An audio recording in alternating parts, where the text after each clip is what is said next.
Zachary. Zachary. Everybody always loved Zachary. Modeling is really strange. Yeah, I mean, on one hand, there are beautiful aesthetics created. And, you know, the old saying, beauty is pain. You know, like, beauty is pain. You're going to have to get through this. It is actually very painful sometimes, but not in the way that I feel like I'm being tortured. Well, not really, because I signed up for it. I'm getting a paycheck, and I know what goes into creating an aesthetic. You're creating a story. You know, it's not as shallow as people think it is. It's expressive. It's beautiful. And I had my hair cut so many times that I was not in control of it anymore. And it felt good. It felt good to be the doll in someone's hands, the muse to a vision that was bigger than me. Just to lend a head.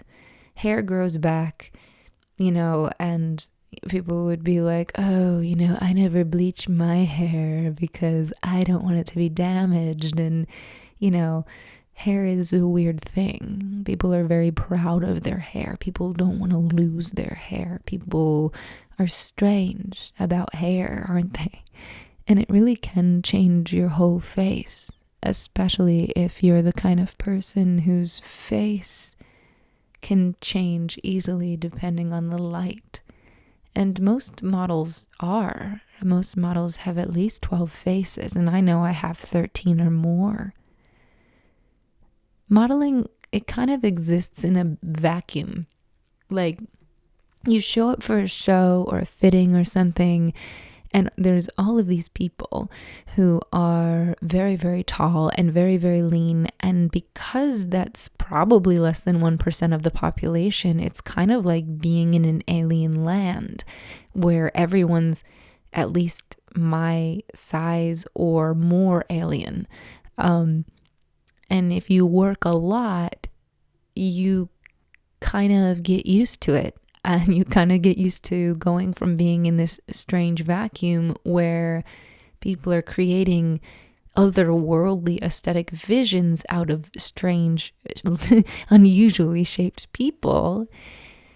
And then you walk back into the world. So you're always flipping back and forth between a place where, you know, for me, it's like flipping back and forth between the place where I'm the shortest and, you know, the thickest, and then walking into the world where I am the opposite of that in most cases. And I think what's strange is that I don't necessarily have very much of, I don't place very high value on the things that I'm valued for as a model. I place very high value on a different sort of beauty, a deeper sort of beauty. And I started modeling just because it was something a lot of waitresses had suggested to me when I was a teenager. And then I realized that fashion is this amazing art medium where you can transform and tell stories just like any other art medium. And I was always an artist, so it made perfect sense, you know, if you're a certain size and you can get a foot in there. And it is really a beautiful thing. But I went back to my hometown after doing a campaign. This campaign was for hair. I had my hair cut and colored really beautifully, very beautifully. And I was photographed in this salmon-colored hair that was like absolutely otherworldly. And the cut of the hair and the shape of my head were dancing in a marriage of perfection that most stylists would envy the skill of. You know, it was cut and colored by the most phenomenal people in the world. And here's the thing, it was a very short haircut, you know. It was hair so beautiful and there wasn't very much of it there. wasn't like it was long. It was androgynous and made me more alien-like, even though I was usually the least alien in size of, between other models and stuff like that.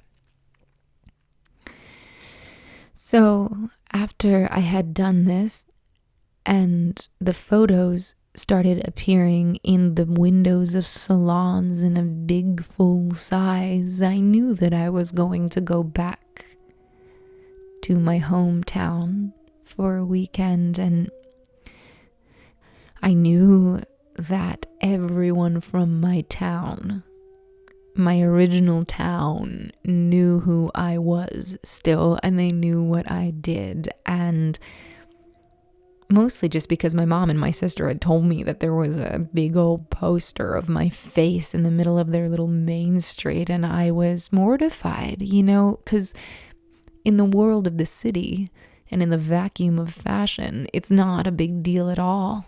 Not really. I mean, being a hair model is on the bottom of the rung of being any sort of model who gets paid, and I always felt like that. And when you're in the world of a vacuum of fashion, it's kind of a strange thing. It's not a big deal. Nothing's a big deal. Everyone is terribly cool about everything. And then you just step your foot into a small town and everybody is saying, "We're so proud of you." It's really weird. It's really weird because I don't value it. I value it for its paycheck, and I value the beauty and the aesthetic and the technical precision that people are able to achieve through this medium. But my part in it is just as this doll. And though I love the submission of being held in someone else's hands and having them make all of the decisions for me, submission is simply that, isn't it? It's just that you are held in someone's arms and you are tasked with the art of letting go. Letting go of your opinions about your body, your opinions about your hair, your opinions about who you are from the outside, and you fold more deeply within yourself, deeply into the inside of things. And that's beautiful. But because that's my process as a model, it's really such an exposure to have a photo of me in that act of submission, hanging huge, filling an entire window of salons in my hometown. How strange. So I go back home and everyone recognizes me because, God, the hairstyle and its orangey, salmony color and its tight to the head precision is undeniably the same person that's in the photo. And, everybody knows who I am anyway because my sister and my mom still live in the same town and they're involved with the goings on of the town. Townies, you might call it them. And they talk about me and they talk about what I'm doing and they wear me as a badge of honor. So everybody knows, and it's absolutely mortifying, and I feel like I want to sink down into my low posture and slump my shoulders over, which is the opposite of what my job is, to lift my heart up, to lift my heart open, to keep my shoulders back, to make my neck long. God, all I want to do is go back into my shell because all of these people are saying they're proud of me, and I'm not sure what I did right. Going to the mall was something of a relief because at least there was a bunch of punk kids there who had crazy hair, and I felt like sitting in the food court and chomping on an Auntie Anne's pretzel and slumping over in my hoodie and feeling, just like a schlub again was such a relief, and nobody really noticed me there until Kelly came over. And Kelly is well, she ended up being a lot tougher than I thought she was because, she's someone I went to high school with, and she's someone I never fit in with, and she's someone who values the things that I don't value about me. And she saw me slumped over eating an Auntie Anne's, and she was pushing her baby in a stroller, and the baby looked really happy. really happy baby. And they walked over and I looked at the baby and then I looked up at Kelly and she said hello and I said hello and she sat down even though I hadn't invited her, and she said she was so proud of me and that I was in a poster at her salon and all of this stuff. All of this kind of stuff. And she said it's such a bold color. And when she went to the salon, she said to her stylist and her colorist that she knew me. And I looked at her and I looked at her hair, and she had just such an interesting look that really only exists outside of the city. And I couldn't put my finger on it, but there was something so try hard about it. It wasn't the effortlessness that's achieved with a lot of technical precision inside of the vacuum of fashion. It was a shadow of it, a ghost of it, an attempt at it. And in that attempt, it was all the more beautiful to me because you could see what she was aiming for and you could see where the incongruencies were. And I felt in that moment just overly perfect, kind of disgusting, like a fake doll person. And I looked at her and I looked at her baby and she seemed so real and I couldn't even concentrate on what she was saying until she said, "Would you like to come to our book club tonight?" And I'm like, I've never been to a book club before, but yeah. And she's like, "Well, we're starting a new book and usually we read the first chapter together and talk about that first chapter and then we go off and read more." And she's like, "It's not a big deal. If you don't want to pick up the book, that's totally fine." And I'm like, "No, you know what? I will." Because she was so real and it just appealed to me so much. And I was so grateful at that moment to be outside of the vacuum of fashion, And there she was, Kelly Miller, asking me over her house. I mean, I felt like a teenager again. I felt like I was going to fit in. I felt like I was being invited to hang out with the cool girls, which is something that never ever happened. And, here I was now, maybe the coolest girl of all because of the things they value. The things they value that I don't value. I've met their values, so maybe now I'm cool. So I said yes. And she's like, well, I can drive you over right now, or we, follow me in your car. And I had actually been like a teenager dropped off at the mall by my mom because I took the train out to visit and I don't have a car, so my mom had dropped me off and it did feel like being a teenager again because she was like, "Oh, if you need to pick up a few things." All I wanted to do was sit around in a hoodie and eat an Auntie Anne's pretzel, and I had no idea Kelly Miller was going to invite me to her house. It was really like I was 15 in the very place I used to sit at the mall watching Kelly and her friends walk by, not even noticing me. And now here I was, salmony, tangerine hair, close cropped to my head, someone who she was proud of. Yeah, drive me over. My mom dropped me off. I laughed. She was laughing. So she put her baby in the car and I got in the front seat and we drove. And she lived in a couple towns over from where we grew up, from where our mall was. And she showed me into this little ranch house. It was yellow. It was perfect. Her house was perfect because, of course, her house was perfect. And then, as I walked in the door and she put her baby down to sleep because he had fallen asleep in the car like most babies usually do, I've noticed. She said, "Let me have a look at your haircut." And I was like, "Oh, okay."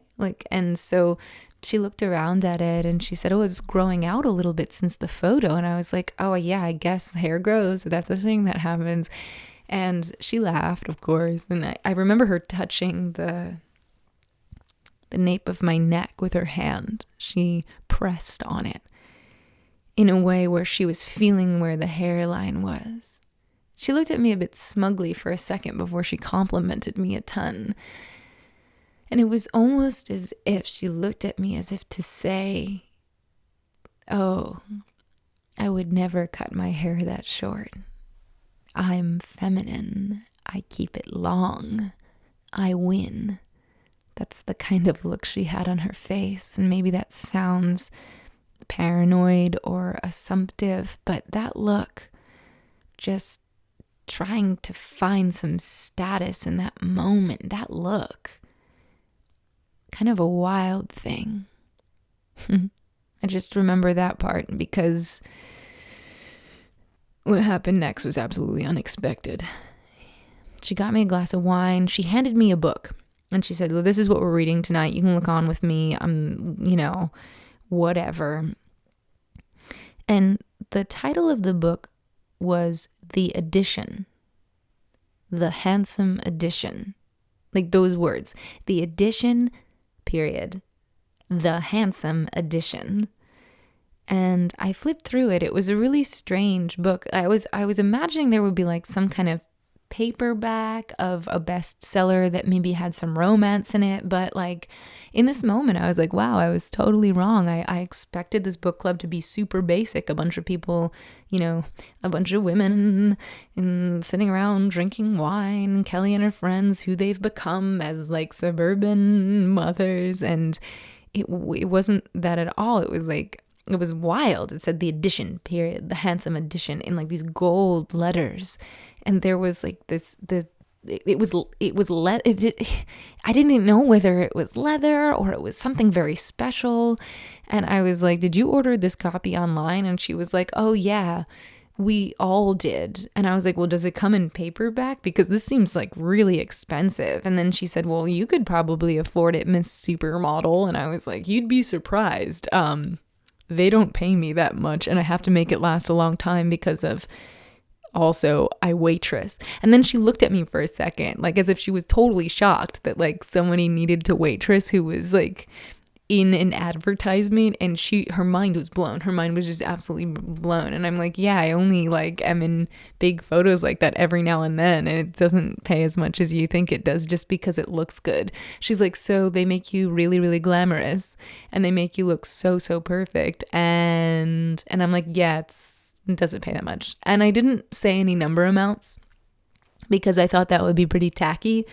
But I do waitress. I have to. I mean, who doesn't? I mean, sometimes I'm a cocktail waitress at a ballroom where there's these big events with celebrities and stuff. And so that's pretty glamorous and cool, but it's still service, and I'm being kicked around a lot. And Kelly looked at the book, and she looked at me, and she looked at the book, and she looked at me, and I looked at the book, and it was awkward. And then the doorbell rang, thank God. And there were these 3 women there. And I didn't recognize any of them. And she told me that they were neighbors that she had become really close with, and that this was a really special block, and I was going to really love everyone. And so the 3 of them came in, and between Kelly and these 3 women whose names I did not catch because I had drained the glass of wine she gave me just to survive this. Why did I think this was going to be a good idea? There was a reason. Kelly never asked me to hang out with her and her friends at the mall, and I think it wasn't meant to be. And this is a moment that was really strange for me because I felt like their greetings of each other were these high-pitched clucking chicken sounds, and that I was speaking a different language inside of myself, and I sat there sort of frozen. And then they started making the high-pitched sort of clucking sounds of a language at me, and I couldn't discern any words except for, oh my gosh, you know the model, oh my gosh, you know the model. And they all started then making sense to me, telling me they all went to the same salon, and that there was a big poster of me in the salon, and all of this stuff that I just don't value because the picture had been taken quite a while ago and I was done with the money at this point. So, ready to move on, onward and upward. Hair modeling is kind of at the bottom of the rung, as I said. And they all had copies of this book. And I don't know if it was leather or what it was, but it seemed to be dyed black. It just felt softer than leather, somehow, thicker than leather, somehow. The edition, the handsome edition. And I held it in my hands, and for a second I just thought, like, this feels like human skin. And I decided not to make that joke because, I was a goth kid and I didn't want to remind Kelly that I was a big weirdo. But they all sat down with the books in their laps, and Kelly said, oh, she's going to look on with me, with my book. And then one of the other women stroked her book gently, and I couldn't help but thinking, is this book made of human skin, the edition, the handsome edition? And so then I said it, you know, goth status be damned. I said, is this made of human skin? And then like I gave a little smile, like, ha ha ha ha ha ha. It's funny. And all of these women, all four of these women, like froze still and stared at me. And for a second, I thought they were all going to stab me in the eye for making this joke. And then they just started to deny that it was made of human skin. I was just like, okay. They were like, no. Why would that be a thing? Why would that? And I was like, okay. So they're playing along with my joke here, I guess. I don't know. I didn't know what was really happening. And then Kelly opened the book. And the other three women opened their books. And as we sat around that suburban coffee table on these deep and melting sectional couches, I looked at the blank pages of the book. And then the women looked at the blank pages of their books. And Kelly looked at me and she said, "The story is not yet written. The story begins now. You are the first to enter your name in the book." And I froze because this was not a joke. There was no part of me that was in denial enough to laugh it off and say, "What are you talking about?" Because sometimes when a ritual is about to approach, it is quite exactly like a fashion show. You can feel the amount of preparation that's gone into this moment. And you can feel that someone is about to dress you and make all of your choices for you, and that all that you have to do is be sent out onto the runway wearing the choices of someone else in submission. A complete submission that submerges you with somebody else's idea of you. A body walking with some kind of other vision poured onto it and poured into it, and just giving yourself over to the clothes or the hair or the makeup. You will be the first story in our book. And just then I realized this had been planned. Of course it had. It felt exactly like a fashion show. I knew this. I knew how to bend into this. I knew how to be occupied by somebody else's ideas. Kelly looked at me and I saw her hair. I looked at her hair again. It was long, it was luscious, it was blown out. There were long layers and highlights in the stripy way that only a Long Island salon could get wrong. This was a witch. This was a witch who was smart.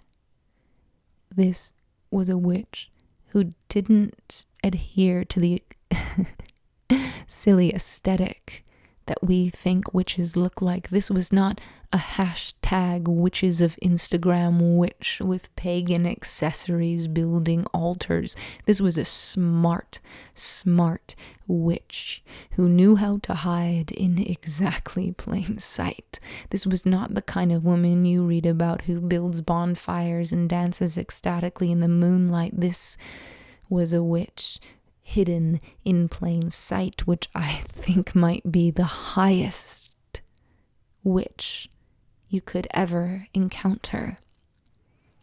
Someone with more status than you can ever imagine, living in a perfectly manicured, perfectly decorated dupe of a life. The addition, the handsome addition the other three women said. The addition. The handsome addition, the other three women said again, and they repeated it on a loop. The addition, the handsome addition, the addition, the handsome addition.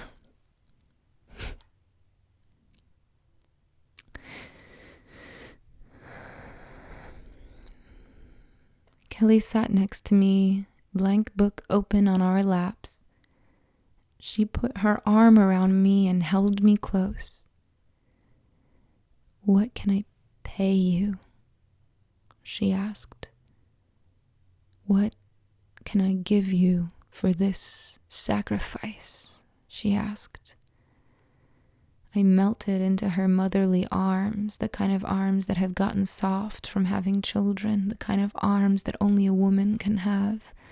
I melted into her, and my little boyish haircut felt small against her breast. "What can I give you? What can I give you in return?" She began to scratch at me. "What can I give you in return for this sacrifice?" She scratched at my skinny, bony arms revealed in the tank top that only a summer could need. She scratched at my arms until they bled. My blood dripped onto the pages of the book. "What can I give you?" I melted into her chest. "What can I give you?" She smeared her hand against my arm, and before I knew it, the other three women were looming around, chanting the addition, the handsome addition, and speaking a language I couldn't understand. It was no longer like clucking. It was sort of hissing. The addition, the handsome addition, the addition, the handsome addition. And the blood from the scratches of my arms dripped down to the pages of the book and moved against Kelly, who held me to her heart. And suddenly her baby started to scream from the other room, and all four women around me stood at attention, at full attention. And the other three women went into the room to quiet him, a bit panicked, but Kelly focused on me and rocked me in her arms as if I were that baby. And the more she rocked me, the more I became soothed, and the more she rocked me, the more I felt planted like a seed in her heart, and the more she rocked me, the quieter her baby got in the distance, until I felt like I was planted in this wet earth of her heart. I could feel the stinging of my arms. I could feel my blood going into the soil of her heart, to the pages of her book, and her voice motherly and round, asking me, "What can I give you in return? What can I give you? Let me give you something." And as I was planted like a seed in her heart, I started to grow. I grew like a tree. I grew tall in her heart with branches with buds, and then little leaves, and then big leaves, and then orange leaves, orange and a light red pink, like the salmon and tangerine of my high-class haircut. And the leaves began to fall. The leaves began to fall. And I felt her hands on my human head, and I felt my hair being pulled and pulled and pulled in every direction, as if she had thousands of hands plucking every single hair from my head, and the leaves of the tree fell to the ground dramatically and slowly, and my hair was plucked by her motherly hands. as if she was using tweezers to take a tick out of my head like any loving mother would, and it would sting, but it would be good for me. It would sting, but it would be good for me, so all I had to do was relax and trust her. This will be good for me. What can I give you in return? Please tell me. She plucked the hairs out of my head, ripping with her hands. My arm bled. And then I sort of woke up. I sort of woke up as if I had been starting to fall in my sleep. And you know, when you're having a dream and you get startled, and I realized that she was ripping my hair from my head, and I was bleeding. And I was bleeding from my arms, and I was bleeding from my head. And then I realized the other 3 women were there watching and chanting and holding their books that were seemingly made of human skin. And I started to scream, and they quieted me with their hands. They quieted me. They stuffed their fists in my mouth. What can I give you in return? How much did you get paid for your last job? Suddenly her voice was razors, enchantress razors, like... And I told her, I said, I only got paid $600 last time, but if you're going to take all of my hair, I think it's at least worth maybe $800. I wasn't used to negotiating on my own behalf. Usually my agent did that for me, but $800. And she said, what about $1,200? All of your hair, all of it is worth $1,200. And it was mostly out of my head at this point, and my head was stinging, and these women were holding me down, and they were putting their fists in my mouth, only taking them out to negotiate. And she said, I will cut you a check for $1,200. Is that fair? And God, I needed it. God, I needed it, because if I spent one more night being a leggy cocktail waitress at a ballroom where everyone was celebrating, but I was in pain and I was harassed and I had to work for tips. God, $1,200 sounded good right then. Yes, $1,200 is fine. Yes, $1,200 is fine. Yes, $1,200 is fine. And I waited for her to rip and rip and rip and rip, and I didn't have access anymore to the melting submission feeling. All I had was rage, but I couldn't express it because I'd never felt it before. I'd never felt this will toward autonomy. I'd never felt it before. I'd never felt it reaching from my solar plexus like a fist, and I couldn't fight back because this was a brand new territory. I'd entered in a territory where I'd need swords and pens and guns and something else. This was a territory where maybe even $1,200 wasn't enough, but God, it sounded good. And then it was my eyelashes with tweezers, as if she were taking out 100 ticks from my body.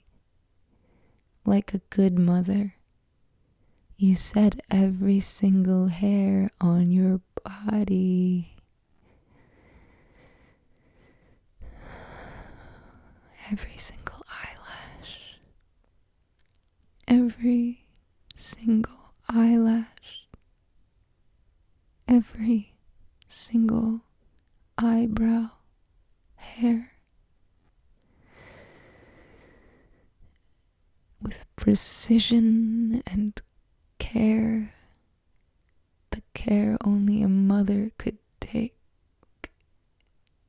And by the time my last eyelash was out and I was bleeding from my eyelids, $1,200 was something I was dreaming about. And finally my shoulders relaxed again, and I melted into her motherly arms and her soil heart, and I became the tree again. My leaves were all around me. The other 3 women became 3 extra mothers. Mothers. And I felt them taking off my clothes. and putting their hands wherever there was hair and plucking the hairs one by one, taking them out, holding them dearly, smearing them in the blood from my arms and the blood that had fallen to the pages of the book. "You are our first story," I heard her voice say as I stood like a bare tree in her heart, orange leaves around me. "You are our first story." And I fell asleep. And it was the most beautiful sleep I'd ever slept. It wasn't like after a night of cocktail waitressing where I can feel my feet pulsing. It wasn't like that at all. It was just sleep, folding into it, melting into it. It felt like melting into honey, that sleep. I don't think I'll ever get another sleep like that again. The next morning, there was a check on the coffee table next to the couch where I had gotten a beautiful honey sleep.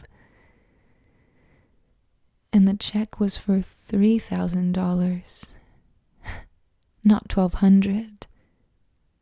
Oh, Mommy, you're so generous. I loved the check. I put it in my pocket. I looked around for Kelly. Beautiful Mommy. But there was no one in the house. She must have gone to work and dropped the baby off somewhere. I don't know if she has a husband. I don't know where he was. I walked through their house and looked around. I looked at all of the pictures on the wall, and there didn't seem to be any man or woman or anything in between that was part of her life. I'm not sure where the baby came from, not really. But I have a feeling she's able to just spin them within herself. Spin babies within her womb, like spinning hair into something beautiful. She is a mother in every sense of the word, and she needs no man, perhaps just other women and their sacrifices. Oh, sacrifices. Sacrifices are to make something sacred. I sacrifice, and therefore she is sacred, and I am more sacred for my submission. $3,000, Mommy. You are generous.